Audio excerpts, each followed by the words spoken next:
இந்த சேனலில் இருக்கிற அனைவருக்கும் வணக்கம். இந்த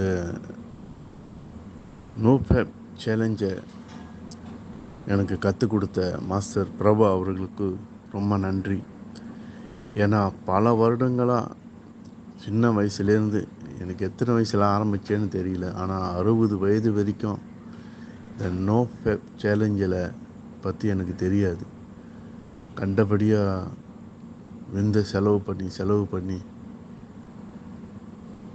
ரொம்ப வேலை சரியாக நடக்காமல் உடம்புலாம் வீக்காகி இப்படி இருந்த நான் 60 வயசு ஆகும்போது எனக்கு மாஸ்டர் பிரபாவோட அறிமுகம் ஏற்பட்டுச்சு.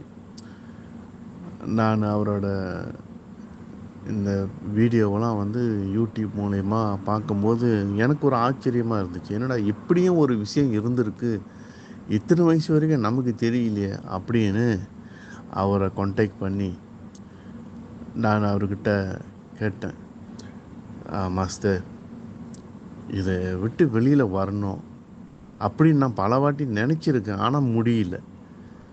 ஏன்னா என்ன செய்யணும்னு தெரியல, எப்படி தொடங்கணும்னு தெரியல. அப்புறம் சரி மாஸ்டர் சொன்னார், சரி நான் சொல்லித்தரேன், ஆன்லைன் கிளாஸுக்கு வாங்க அப்படின்னு சொல்லி அவர் எனக்கு கிளாஸில் என்னை சேர்த்துக்கிட்டார். அதுக்கு பிறகு என்ன நடந்துச்சுன்னா, 90 நாள் நீங்கள் நான் என்ன சொல்கிறேனோ அதை அப்படியே ஃபாலோ பண்ணணும் அப்படின்னு சொல்லிட்டார். சரிங்க மாஸ்டர்னு ஒத்துக்கிட்டேன். அவருக்கு கொடுக்க வேண்டிய ஃபீஸ்லாம் கட்டிட்டு ஓகே தொடங்கணும். மொதல் வாரம் அவர் சொல்லிட்டார் என்னென்ன செய்யணும்னு.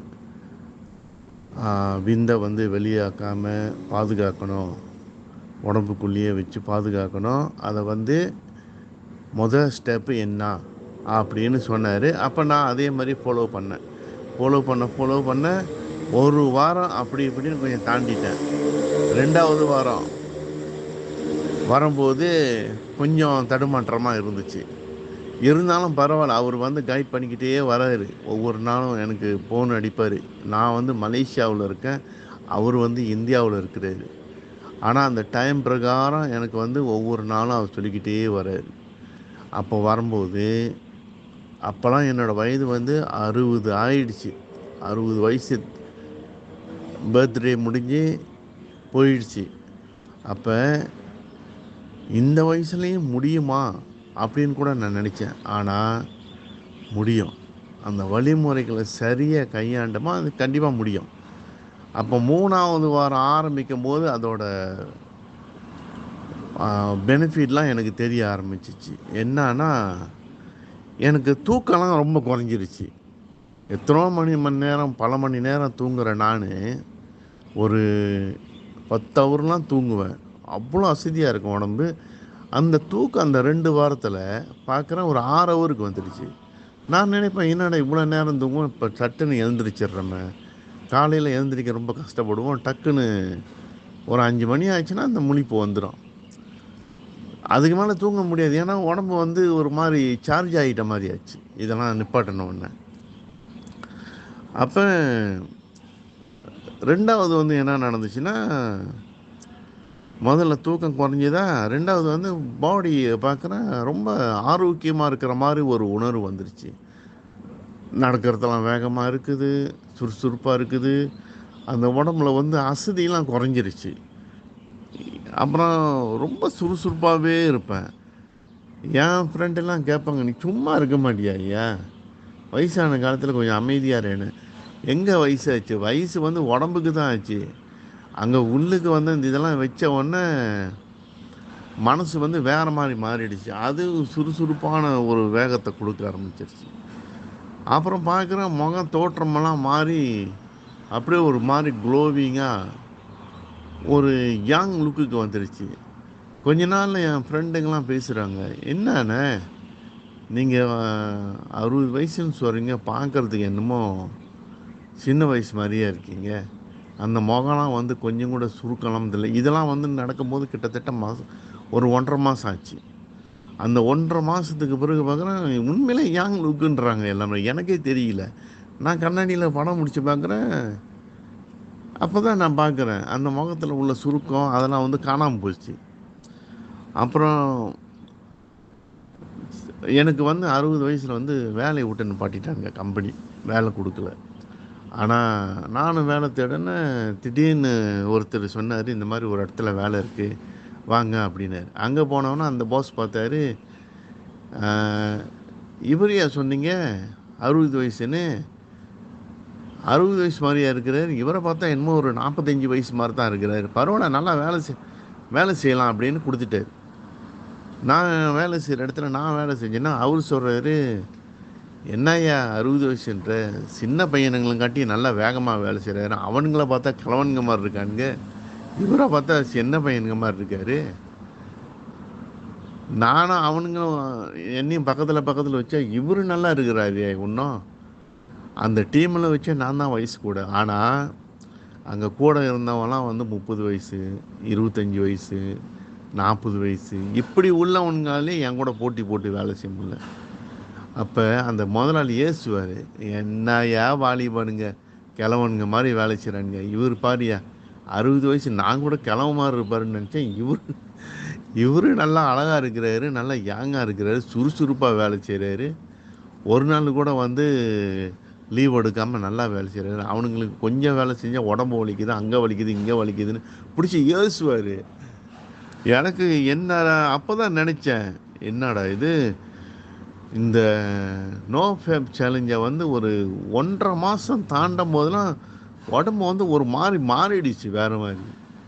அப்புறம் 2வது மாதம்லாம் வரும்போது இந்த ஓமன் அட்ராக்ஷன்றது வந்து நிறைய எங்கே போனாலும் ஒன்று வந்துடுது, சுற்றிக்கிட்டு நெளிஞ்சிக்கிட்டு. அது இதுன்னு என்ன ஆனான்னு கேட்டாக்கா, அது நம்ம கூட ஃப்ரெண்டாக இருக்க ரொம்ப பிடிக்குது. ஃபோன் நம்பர் வாங்கிக்கிங்க, அப்புறம் ராத்திரிலாம் ஃபோன் அடிச்சுக்கிட்டு இப்படி இருக்குது அப்படி இருக்குது, எனக்கு உங்களை ரொம்ப பிடிச்சிருக்கு, இந்த மாதிரி 1 2 இல்லை, ஒரு 15 கேஸு. எனக்கு தலை சுற்றி போச்சு. என்னடா இதுங்க கூடலாம் பேசினா முடியாதுன்னு இனிமேட்டுக்கு போகிற இடத்துலலாம் வந்து ஃபோன் நம்பர் கொடுக்கறதில்ல. அப்போ இதுங்களும் வந்து இந்த பொண்ணுங்களும் சும்மா இருக்க மாட்டாமல், அதுங்களுக்கு என் வயசு தெரியாமல் உண்மையாகவே அதுங்க நினச்சிச்சு ஒரு 40 வயசு தான் இருக்குன்னு பேசுதுங்க, நல்லா பேசுதுங்க. அப்புறம் மெதுவாக அவங்களோட வேலைக்கு வராங்க. அப்புறம் அவங்க சொல்கிறாங்க, புருஷன் சரியில்லை சார், இப்படியோ அப்படி சொல்லிட்டு நாங்கள் அப்போ என்ன செய்யணும் அப்படின்னு. இப்போ நான் வாங்க என்னை வச்சுங்க அப்படின்னு பொண்ணுங்களே ரொம்ப கூசாமல் பேசிடுறாங்க இப்போலாம். நான் இவ்வளோ நாளாக 90 நாள் முடியலையே, இல்லை முடியாது அப்படின்னு நான் நினச்சி என்ன செய்வேன், ஒரே வார்த்தை, ஏன் நான் செய்யணும், அது உன் புருஷன்கிட்டே சொல்ல வேண்டியதானே என்ன பிரச்சனைன்னு. அவர் இல்லை சரியாக செய்வார், நான் செய்ய முடியாது, நான் வந்து உன் புருஷன் கிடையாது அப்படின்னு சொல்லி விரட்டி அடிச்சிடுறது. இதனாலேயே ரொம்ப பொம்பளைங்க கூட எனக்கு பிரச்சனை, பகை, எல்லாத்துக்கும் சரியான கோவம் என் மேலே. என்னடா இவ்வளோ ஓப்பரு பண்ணுறான், வரமாட்டானே இந்த ஆள் அப்படின்னு. ஆனால் நான் வந்து ஒரு 90 நாள் நோ ஃபேப் சேலஞ்சில் இருக்கேன். அதனால் முடியாது, நான் விடுறதே இல்லை யாரையும். ஆனால் 3 மாதம் தாண்டின பிறகு உண்மையிலே சொல்கிறேன், அப்போ தான் நான் உண்மையாக சீரியஸாக உணர்றேன், இந்த விந்து சக்தியை வந்து நான் அதுக்கு பிறகு நான் இழக்கவே விரும்பலை. அன்னைக்கு தொடங்கி இப்போ 3 வருஷம் தாண்டிட்டேன்.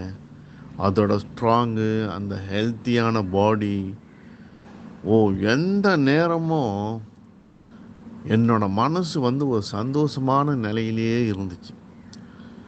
அப்போ எனக்கு இந்த நிலை ரொம்ப பிடிச்சிருந்துச்சு. அதனால் வந்து இந்த பொம்பளைங்களாம் கூட பிரச்சனை வச்சுக்கிறதுல வர்றதுக்கு முன்னுக்கே எனக்கு தெரியும் இதுங்க என்னத்துக்கு வருதுன்னு. என் கேர்ள் ஃப்ரெண்ட் இருக்கா, எனக்கு நான் போய் ஆகணும் அப்படி இப்படி சொல்லி ஏமாற்றிட்டு போயிடுறது, இப்படியே நான் அவாய்ட் பண்ணிடுவேன். அடுத்தது என்னன்னு பார்த்தீங்கன்னா, இதை நினைக்காதனால ரொம்ப டைம் ஃப்ரீ, நிறைய வேலை செய்கிறேன், என்னென்னமோ செய்கிறேன், சில விஷயங்களுக்கு தயார் பண்ணுறேன், இந்த வீடியோலாம் செய்கிறதுக்காக நான் நிறைய புத்தகம் எழுதுகிறேன். அப்போ என்னோட டைம் வந்து ரொம்ப இருக்குது. எனக்கே ரொம்ப ஆச்சரியமா இருந்துச்சு.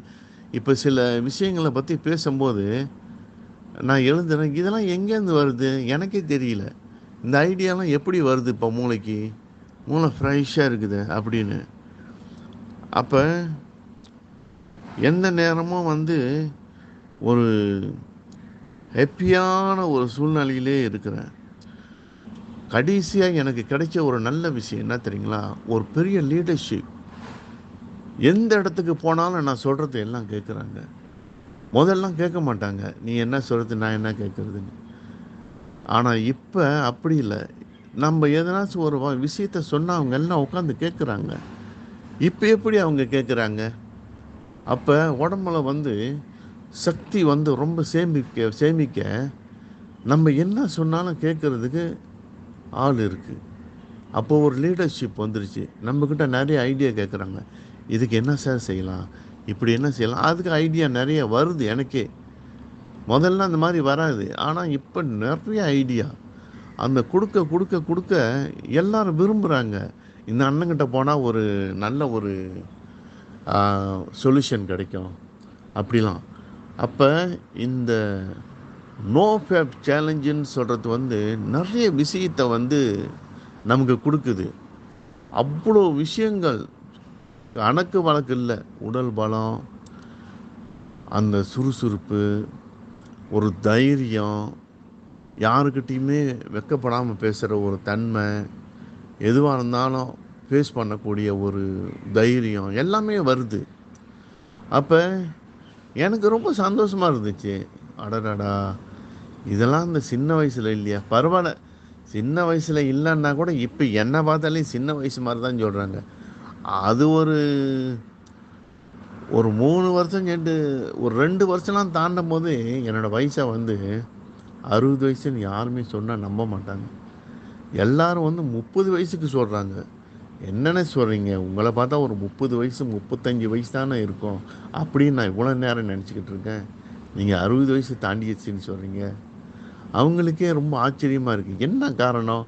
நான் சொல்லுவேன், என் மனச வந்து நானு சாந்தமா வச்சுக்கிறேன். கண்டபடி நான் அலைய விடுறதில்ல. மனத வந்து எப்பவுமே காலியா வச்சுக்கிறேன். அப்படின்னு சொல்லிர்றது. ஆனா உண்மையும் அதுதான். மனம் வந்து ரொம்ப விஷயத்துலேருந்து காலியாயிடுச்சு. ரொம்ப வருத்தமான விஷயம். அதெல்லாம் இல்ல இப்ப. ஏன்னா, ஒரு விஷயம் ஒரு பிரச்சனை நடக்குதுன்னா, உடனே சால்வ் ஆயிரும். அந்த இடத்துல நான் இறங்குனேன்னு வச்சுக்கோமா, அந்த விஷயம் சால்வ் ஆயிரும். இப்ப சில இடத்துல வந்து இப்ப குடும்பத்திலேயே வச்சுங்களேன், பிள்ளைங்கலாம் கூட பயப்படுறாங்க. நான் ஏதாச்சும் ஒண்ணு சொன்னேன்னா, அப்பா என்ன ரொம்ப சீரியஸா பார்க்குறாரு. முதல்ல மாரி இல்ல அப்பா. இப்ப அப்பா நான் இத்தனைக்கும் ஏச மாட்டேன். ஆனா அந்த பார்வை வந்து ஒரு கண்டிக்கிற மாரியான ஒரு பார்வை. "டேய் ஏன்டா இப்படி செய்றீங்க?" அப்படின்னா பயப்படுறானுங்க. முதல்லாம் ஏத்துக்கிட்டு "என்னப்பா நீ சொல்ற?" ஆச்சா பூச்சான்னு எகிறுவானுங்க. இப்பலாம் வந்து அந்த பயம் வந்துருது பிள்ளைங்களுக்கு. அப்பா வந்தா பேசுவாரு. இந்த மாரி செஞ்சா அப்பாவுக்கு பிடிக்காது. ஒரு அதட்டு அதட்டுனா போதும். மறு பேச்சே இருக்காது. எதிர்த்து பேசுற பேச்சே இல்ல அங்க. அப்ப அந்த அளவுக்கு அந்த சக்தி வந்து இப்ப தான் தெரியுது. ஏன் வயசான பிள்ளைங்க வந்து மதிக்கிறதில்ல நம்மள அப்படின்னா, சக்தி குறைஞ்சு போச்சு உடம்புல. நோ ஃபேப் சேலஞ்சு இல்லாம அந்த எப்ப பார்த்தாலும் விந்து சக்திய வீணாக்கி உடம்புல பலம் குறைஞ்சவன யாரும் மதிக்கிறதில்ல. ஆனா இப்ப அப்படி இல்ல. இத செய்ய எங்க போனாலும் ஒரு மரியாதை, மதிப்பு, நம்ம சொன்னா கேட்குறாங்க. ஒரு லீடர்ஷிப் தன்மை வந்துருச்சு. ஒரு தலைமைத்துவம் வந்துருச்சு. அதெல்லாம் இப்ப தான் நான் வந்து உணர்றேன். இன்னும் எதிர்காலத்தில என்னென்ன நடக்குன்னு எனக்கு தெரியாது. ஆனா, இந்த நோ ஃபேப் சேலஞ்ச யார் ஒருத்தவங்க சீரியஸா கடைப்பிடிக்கிறாங்களோ, அவங்க வாழ்க்கையில வெற்றி அடையறது நிச்சயம். என்னோட அந்த முன்னேற்றம் வந்து எங்கேயோ மாறி போச்சு. என்னமோ ஒரு ஒண்ணும் தெரியாத ஆளு மாரி இருந்தேன். நான் வந்து எனக்கு நெறைய விஷயம் தெரியுது. முன்னேறிக்கிட்டே இருக்கிறேன். ஒரு விஷயம் செய்றேன். இப்ப பாருங்க, ஒரு நெட்வொர்க் ஒண்ணு செய்றேன். அந்த நெட்வொர்க் பார்க்குறேன். யார் கூப்பிட்டாலும் வராங்க, பேசுறாங்க. சரிங்கண்ணே நான் சைன் பண்றேன் உங்க கீழ. அப்படிதான் போகுது. அப்போ அந்த நெட்வொர்க்கை நவுத்துறதுக்கு ரொம்ப சுலபமாக இருக்குது. அப்போலாம் வந்து சொன்னால் கூட கேட்க மாட்டாங்க. நான் வரலன்னு எவ்வளோ பெரிய நல்ல விஷயமா இருந்தாலும் என்ன சொன்னாலும் கேட்க மாட்டாங்க. ஆனால் இந்த நோஃபெப் சேலஞ்சுக்கு பிறகு ஒரு என்னோடய சிச்சுவேஷன் டோட்டலாக மாறிடுச்சு. ரொம்ப சுறுசுறுப்பாக, முகத்தோட க்ளோவிங், ரொம்ப அழகாக இருக்கிறேன்றாங்க. நல்லா இருக்கீங்க நான் பார்க்குறதுக்கு. எனக்கே நம்ப முடியல. நாங்கள் உங்களை காட்டி சின்ன வயசு தான், ஆனால் நீங்கள் இருக்கிற மாதிரி இல்லைண்ணே, எங்களுக்கே தெரியல. இதில் ஒரு என்ன கடைசியாக ஒரு விஷயம் நான் சொல்லி முடிச்சிடுறேன். 2022 ஒருத்தருக்கு நெஞ்சு வலி வந்துருச்சு. என் பக்கத்தில் தான் விளையாடிக்கிட்டு இருந்தார். திடீர்னு அவருக்கு மூச்சு அடைச்சிருச்சு. டக்குன்னு நான் என்ன செஞ்சேன், சிபிஆர் செஞ்சேன். நெஞ்செல்லாம் பிடிச்சி அமுத்தி என்னான்னு முதுகுலாம் தட்டி கொடுத்து சரின்னு நான் கொண்டு போய் உடனே பக்கத்தில் ஒரு ஹாஸ்பிட்டல் இருந்துச்சு, அங்கே கொண்டு போய் விட்டுட்டு வந்துட்டேன். அப்போ அவரோட காடி வந்து சாவி என்கிட்ட இருக்குது. அவர் சொன்னார், நீங்கள் கூட்டாளியும் நீங்களும் வந்தீங்கன்னா அந்த காடியை மட்டும் கொண்டாந்து என்கிட்ட கொடுத்துருங்க. சரியான்னு சொல்லிவிட்டு விளையாட்டெல்லாம் முடிஞ்சு நான் கொண்டு போய் கொடுத்தேன். அங்கே போனவொன்னு அவர் சொல்கிறாரு, டாக்டர் சொல்கிறாரு எனக்கு COVID-19. அப்போ என்னோடய ஃப்ரெண்டு ரொம்ப ஆடிட்டார், பயந்துட்டார். என்ன COVID-19? ஐயோ நான் வேறு காடியில் வந்துட்டேனே இந்த காடியில் அப்படின்னு சொல்லிவிட்டு பயப்படுறாரு. நான் சொன்னேன், ஏன் பயப்படுறேன்னு. இல்லைண்ணா இது டக்குன்னு ஒட்டும் அப்படி இப்படின்னு அவரு பயந்து போயிட்டு அப்புறம் அவர் வீட்டுக்கு போயிட்டார். நான் வீட்டுக்கு வந்துட்டேன். அவரை வந்து ஹாஸ்பிட்டலுக்கு அட்மிட் பண்ணிட்டாங்க. மறுநாள் பார்க்குறேன் என் ஃப்ரெண்டுக்கு வந்துடுச்சு கோவிட்னு.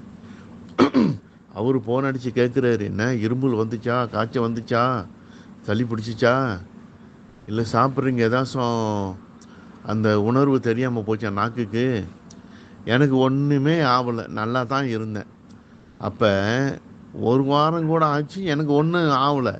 நான் எப்பவும் போல நார்மலாக தான் இருக்கிறேன். அவங்க 2 பேரும் ஃபோன் அடித்து கேட்குறாங்க. நான் சொன்னேன், இன்னொரு தடவை கால் பண்ணிக்கிட்டு இருந்தீங்க வந்து வச்சு வாங்கிடுவான்னு. அதோட நிப்பாட்டிடுச்சுங்க 2ம். என்ன ஒன்றும் செய்யலாம். அப்போ தான் நான் உணர்ந்தேன், இந்த பாடி வந்து ஸ்ட்ராங்காக கோவிட்டு கூட நம்மளை ஒன்றும் செய்யாது. இதே மாதிரி 3 கேஸு. பக்கத்தில் ஒருத்தர் ரொம்ப முடியாமல் இரும்புல் சளி, அவர் வேறு சாப்பிட கூப்பிட்டுட்டாரு. அப்போ நாங்கள் 2 பேரும் சாப்பிட்டுட்டு, என்ன ஏன் முடியாமல் கிடக்குறேன் அப்படின்னு. தெரியலண்ணே, திடீர்னு ஒன்றும் முடியல. அப்போ அந்த நேரம் வந்து கோவிட் வந்து ரொம்ப பரவலாக இருந்துச்சு. அப்போ அவர் ஹாஸ்பிட்டல் போயிட்டு கால் பண்ணி சொல்கிறாரு, இந்த மாதிரி கோவிட்னு சொல்லிட்டாங்கண்ணே, என்னை ஆம்புலன்ஸில் ஏற்றிட்டான், நீங்கள் பார்த்துங்கண்ணா அப்படின்னாரு. ஆனால் என்ன ஒன்றும் செய்யலை. நான் நார்மலாக தான் இருந்தேன். நான் மருந்தும் எடுக்கலை, ஒன்றும் எடுக்கலை. ஆனால் என்னோடய பாடி ரெசிஸ்டன்ஸ் ஸ்ட்ராங் ஆகிடுச்சின்னு எனக்கு தெரிஞ்சிருச்சு. ஒரு வாரம் சென்று பார்க்குறேன், ஒன்றுமே ஆகலை. இதே மாதிரி 3 கேஸ் நடந்துடுச்சு. அப்போ எனக்கு அதுக்கு பிறகு இந்த கோவிட்டை பற்றி எனக்கு பயமே போயிடுச்சு. உடம்பு ஸ்ட்ராங்காக இருந்தால் விந்து சக்தியெல்லாம் சேமித்து வச்சிங்கன்னா இந்த கோவிட்டாவது எந்த நோயுமே அவங்கள ஒன்றும் செய்யாதியா. இது நிச்சயமான வார்த்தை. அதனால் மாஸ்டர் பிரபா சொல்கிற மாதிரி கேளுங்க. அவரோட கிளாஸில் ஜாயின் பண்ணுங்கள். அவர் விவரமாக சொல்லி கொடுப்பாரு. அவர் அப்படியே 100% ஃபாலோ பண்ணுங்க.